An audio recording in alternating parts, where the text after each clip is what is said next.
Hello students, today you are going to have your first lecture of the semester. Therefore, before starting with our first topic, I am going to give a brief overview of the syllabus that we are going to cover. In this semester, we will study macroeconomics and public finance. There are going to be two sections. Section A deals with macroeconomics and section B deals with public finance. This course is going to be of 100 marks in total. As you know from your previous semesters, out of 100, 25 marks are devoted to internal assessment and 75 marks are accounted for by external assessment. As you have already completed 2 semesters, I need not go into the details of internal assessment and its components. Now, let us have a brief overview of what do we have to study in macroeconomics and public finance. Let us briefly discuss each of these sections. The starting point of our syllabus is the difference between microeconomics and macroeconomics. In the last 2 semesters, you were trying to understand basic microeconomic theory, and you have learned that microeconomics deals with the economic interactions of individual units with regard to choice making. These interactions are in terms of buying and selling of goods and services, and these occur in markets.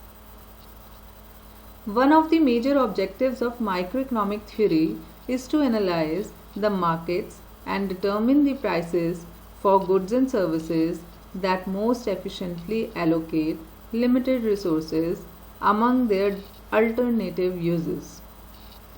As against this, macroeconomics focuses on the behavior and decision making of an economy as a whole. One of the major objectives of macroeconomic theory is to maximize national income and economic growth. While both the subjects focus on the allocation of scarce resources, there is a difference of scale at which these subjects study the allocation of resources. Microeconomics studies this problem at the level of individual units, and macroeconomics studies it at an aggregate level, that is, economy as a whole. The second topic deals with 2 extremely important theories of income determination and employment.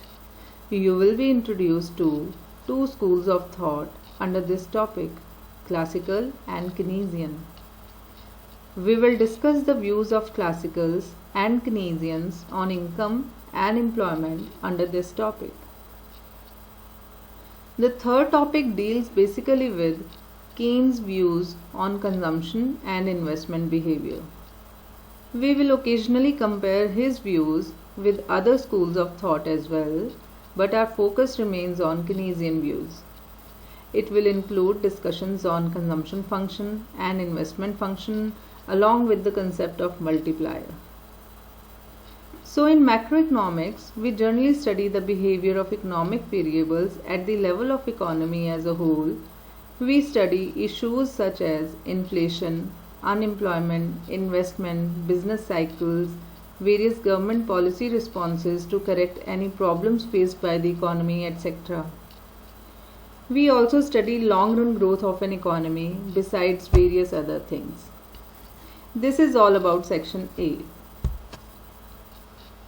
In section B, in the first topic, we will introduce ourselves to the subject and subject matter of public finance. Public finance deals basically with the study of income and expenditure of the central, state and local governments. The subject matter of public finance revolves around public revenue, public expenditure, public debt and financial administration. These major divisions constitute other 3 topics of our syllabus. The second topic would focus on public expenditure. Public expenditure is the final objective of the collection of public revenue. We will study the principles relating to the allocation of public expenditure. These principles are certain guidelines for the public authorities to be followed while spending government money. We will also look into the effects of government spending on production and distribution. Third topic deals with the most important and major source of public revenue, that is taxation.